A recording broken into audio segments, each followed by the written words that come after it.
வணக்கம் ஃப்ரெண்ட்ஸ், இன்றைக்கி உங்களுக்கு நான் சிக்கன் பனியாரம் ரெசிபி செஞ்சு காமிக்க போகிறேன். அருமையான ரெசிபிங்க. நிறைய பேர் நீங்கள் கேட்டு எழுதியிருக்கீங்கன்னு டீட்டெயிலில் பனியாரம் ரெசிபி செஞ்சு காமிங்கன்னு. இன்றைக்கி சிக்கன் பனியாரத்தில் ஃபஸ்ட்டு நான் தொடங்க போகிறேன். நான் டீட்டெயிலில் பனியாரம் ரெசிபிஸ் போஸ்ட் பண்ணிகிட்டே இருக்க போகிறேன் என்னோடய ப்ளாக் அண்ட் வீடியோவில். இந்த சிக்கன் பனியாரத்துக்கு தேவையான பொருட்கள் பார்த்திங்கன்னா, சிக்கன் கொத்துக்கறி எடுத்திருக்கேன். சூப்பர் மார்க்கெட்டில் ரொம்ப ஈஸியாக கொத்துக்கறி கிடைக்கிறது, ஸோ அதுவே வாங்கி நீங்கள் யூஸ் பண்ணுங்கள். அடுத்து பொடியாக வெங்காயம், இஞ்சி, பச்சை மிளகா, மல்லி இலை பொடியாக நறுக்கி வச்சுருக்கேன். இது அந்த பனியாரத்துக்கு நம்ம தாளிக்கிறதுக்கு ஈஸியாக இருக்கும். மஞ்சள் பொடி, மிளகு பொடி, மிளகாய்த்தூள், மல்லித்தூள், கறி பவுடர், சக்தி மசாலா கறி பவுடர் யூஸ் பண்ணுறேன். முட்டை 3 முட்டை தேவைப்படும். சோடா உப்பு, பேக்கிங் பவுடர் தேவைப்படும். மைதா மாவு, சிரோட்டி ரவை இல்லைனா பாம்பே ரவைன்னு கேட்டிங்கன்னா கடையில் ஈஸியாக கிடைக்கும். இது மேலே நைஸ் ரவை. இந்த ரவை கிடைக்கலன்னா நீங்கள் ரெகுலர் உப்புமா ரவையே யூஸ் பண்ணலாம். இஞ்சி பூண்டு விழுது. ரொம்ப சிம்பிளான இன்க்ரீடியன்ஸுங்க. நொடியில் தயார் பண்ணலாம். ஒரு ஈவினிங் ஸ்நாக் இல்லைனா ஒரு சண்டே பிரஞ்சுக்கு நல்லாயிருக்கும். இப்போ பார்த்தீங்கன்னா ஃபஸ்ட்டு அந்த சிக்கன் மசாலா நான் தயார் பண்ணிக்க போகிறேன். கடையை மிதமான தீயில் ஹீட் பண்ணியிருக்கேன்.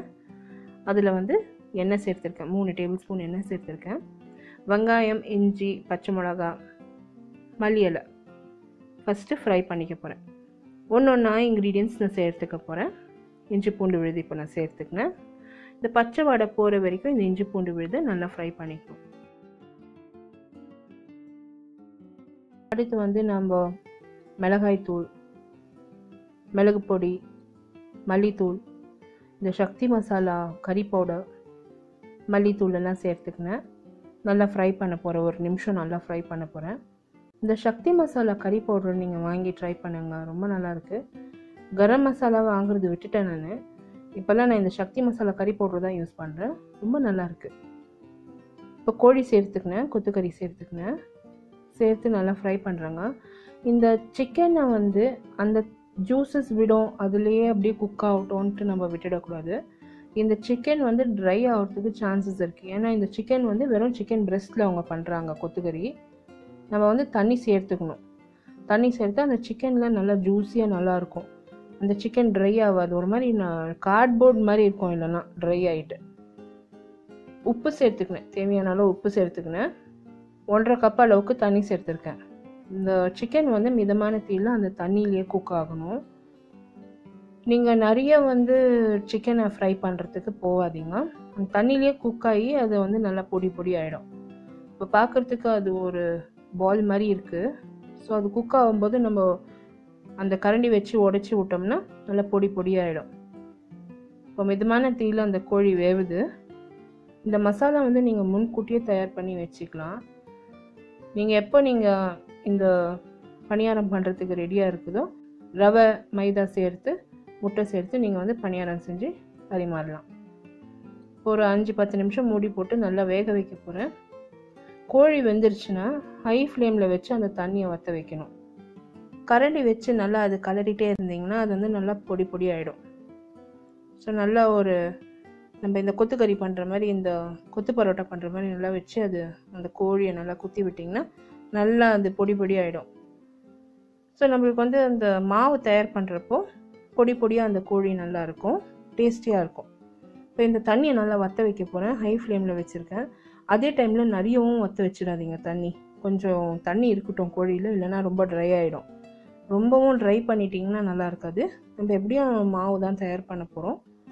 ஸோ கொஞ்சம் தண்ணி இருந்தால் பரவாயில்ல இந்த கொத்துக்கறியிலேருந்து. இப்போது கொஞ்சமாக தண்ணி இருந்தால் அதை ஸ்டவ் ஆஃப் பண்ணி ஒரு மிக்சிங் பவுலுக்கு ட்ரான்ஸ்ஃபர் பண்ணிவிடுங்க. ரொம்ப வற்ற வைக்காதீங்க. ரொம்பவும் நம்மளுக்கு அந்த கொத்துக்கறி புட்டு மாதிரியெல்லாம் தேவையில்லை. கொஞ்சம் தண்ணி இருந்தால் பரவாயில்ல. இப்போ இந்த கோழி மசாலா நல்லா வெந்துடுச்சுங்க. அது ஒரு மிக்சிங் பவுலில் நான் சேர்த்துருக்கேன். இப்போ கொஞ்சமாக ஆற விட்டுருக்கேன். இந்த மிக்சிங் பவுலில் நம்ம சேர்த்து நல்லா கொஞ்சம் நேரம் ஆட விடணும். அதுக்கு பிறகு நம்ம ஒன்றா சேர்க்கணும். இப்போ நம்ம ரவை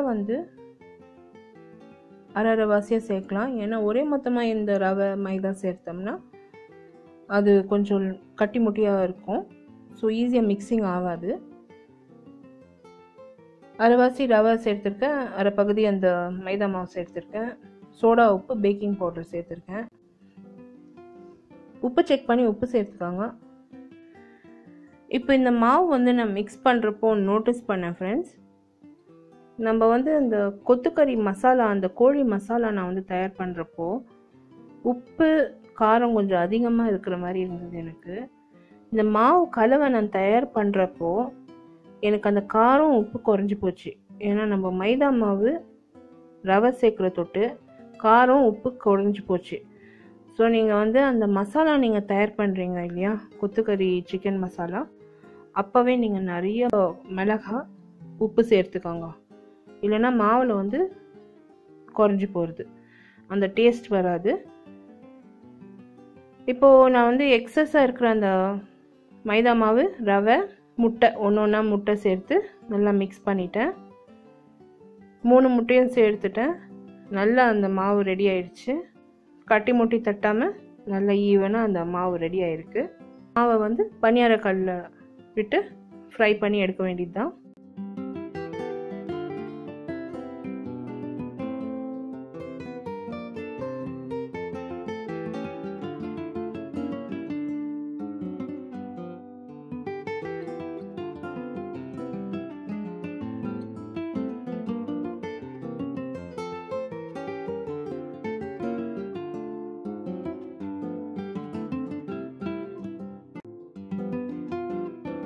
பனியாரக்கல் வந்து மிதமான தீயில வச்சுருக்கேன். எண்ணெய் சேர்த்துருக்கேன், நீங்கள் நெய் கூட சேர்த்துக்கலாம்.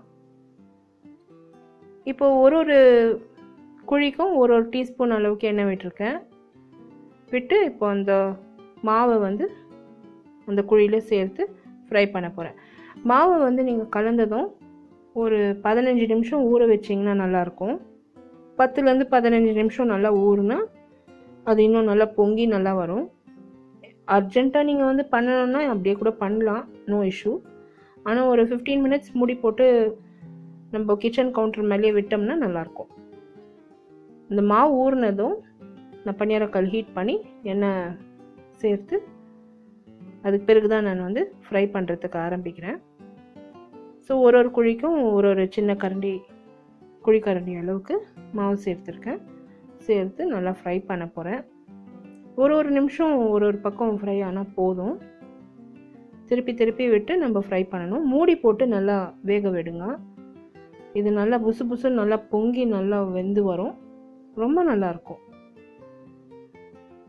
நான் வந்து இந்த பனியாரம் செய்கிறப்போ டெஸ்ட் பண்ணேன். முதல் ஈடு வந்து நார்மலாக எண்ணெய் விட்டு பண்ணியிருக்கேன்.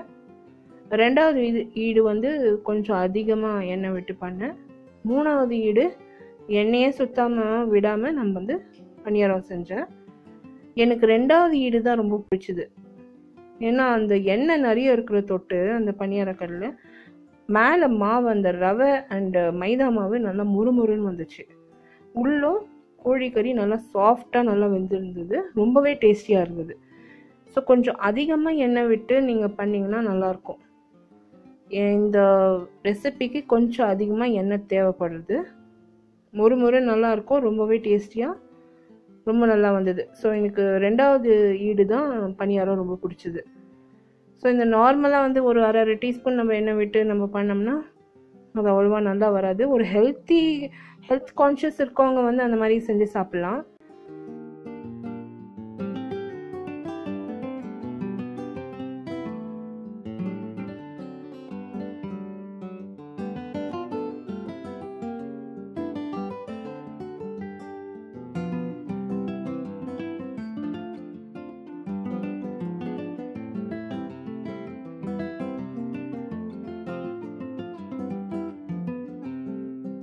ரொம்பவே டேஸ்டியாக இருந்தது. ஜஸ்ட் ஒரு பூண்டு மிளகாய் சட்னியோட வச்சு அம்மா பரிமாறினாங்க, ரொம்பவே நல்லா இருந்தது.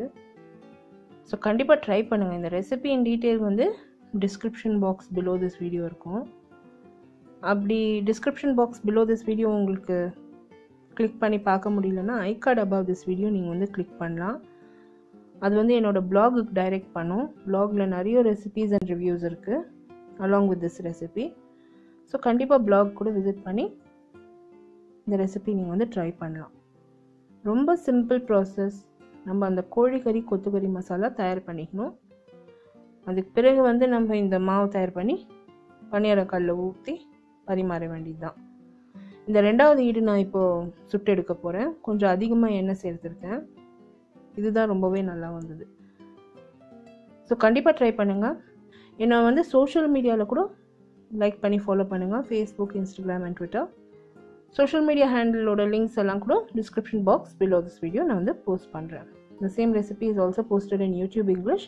யூடியூப் இங்கிலீஷில் கூட விசிட் பண்ணி இந்த ரெசிபி வந்து நீங்கள் பார்க்கலாம். அங்கே கூட நீங்கள் சப்ஸ்கிரைப் பண்ணலாம் அந்த சேனல் கூட. இப்போ பார்த்தீங்கன்னா 2வது ஈடு பணியாரம் நான் வந்து சுட்டு எடுக்க போகிறேன். ரொம்பவே சிம்பிளாக ஒரு நொடியில் பண்ணலாம் இந்த ரெசிபி. நீங்கள் வந்து சண்டே மார்னிங் பிரேக்ஃபாஸ்ட்டுக்கு இது பண்ணலாம், அப்படி இல்லைன்னா ஈவினிங் ஸ்நாக்குக்கு ரொம்ப நல்லாயிருக்கும். ரொம்பவே ஒரு டேஸ்டியான ரெசிபி. கண்டிப்பாக ட்ரை பண்ணுங்கள். இந்த லாங் ட்ராவல்ஸ் ஆர் பிக்னிக்கு நீங்கள் போகிறப்போ இந்த மாதிரி தயார் பண்ணி எடுத்துன்னு போகலாம். ரொம்பவே நல்லாயிருக்கும். ஒரு அருமையான ஒரு சிக்கன் பணியாரம் ரெசிபி. அவ்வளோவா கவுச்சி வாசனை இல்லை. டிப்பு கொடுக்கறதுக்கு விரும்புகிறேன். காரம் உப்பு கொஞ்சம் அதிகமாகவே சேர்த்துக்கோங்க. மாவு வந்து நம்ம தயார் பண்ணுறப்போ அந்த காரம் உப்பு கம்மியாயிடுறது. ஸோ வந்து நீங்கள் மசாலா தயார் பண்ணுறப்போவே நீங்கள் கொஞ்சம் அதிகமாகவே காரம் உப்பு சேர்த்துக்கோங்க. இப்போ பார்த்தீங்கன்னா அந்த பணியாரம் நல்லா ஃப்ரை ஆகி வந்துடுச்சு. மேலேயே அந்த அவுட்டர் கவரிங் பாருங்கள் எவ்வளோ நல்லா மொறுமொறுன்னு இருக்குது. உள்ளே ஸ்பாஞ்சியாக ரொம்ப நல்லாயிருக்கு. உள்ளே வந்து அந்த எண்ணெய் சோறுறது இல்லை. ஸோ ரொம்பவே நல்லாயிருக்கும். ட்ரை பண்ணுங்கள். இந்த ரெசிபி ட்ரை பண்ணிவிட்டு உங்களோட காமெண்ட்ஸ் எல்லாம் எனக்கு போஸ்ட் பண்ணுங்கள்.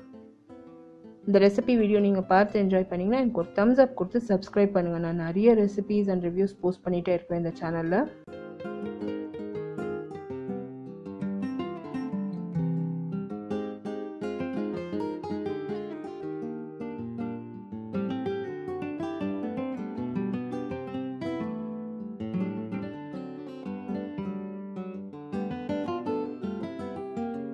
இந்த பணியாரம் வந்து மிளகாய் அண்ட் பூண்டு சட்னியோட நான் சர்வ் பண்ணியிருக்கேன். இப்போ ஒரு பணியாரம் நான் உங்களுக்கு ஓப்பன் பண்ணி காமிக்கிறேன். மேலே எவ்வளோ கிறிஸ்பியாக இருக்குது பாருங்கள். சென்டரில் வந்து நல்லா ஃப்ளஃபியாக வந்திருக்கு. ஸோ ரொம்பவே நல்லா வந்தது. நீங்கள் ஜஸ்ட்டு வந்து இது சர்வ் பண்ணுறதுக்கு முன்னாடி டிஷ்யூ பேப்பர் மேலே போட்டு அந்த எக்ஸஸ் ஆயில் எல்லாம் நல்லா வடிய விட்டுட்டு அதுக்கு பிறகு நீங்கள் சர்வ் பண்ணுங்கள். ரொம்பவே நல்லா வரும். நீங்கள் இந்த வீடியோ ரெசிபி பார்த்து என்ஜாய் பண்ணிங்கன்னா எனக்கு ஒரு தம்ஸ் அப் கொடுத்து சப்ஸ்கிரைப் பண்ணுங்கள். அடுத்த புதிய ரெசிபியோடு உங்களை நான் திருப்பியும் சந்திக்கும் வரை, this is Vidya Lakshmi. Thank you so much for வாட்சிங். பை பாய்.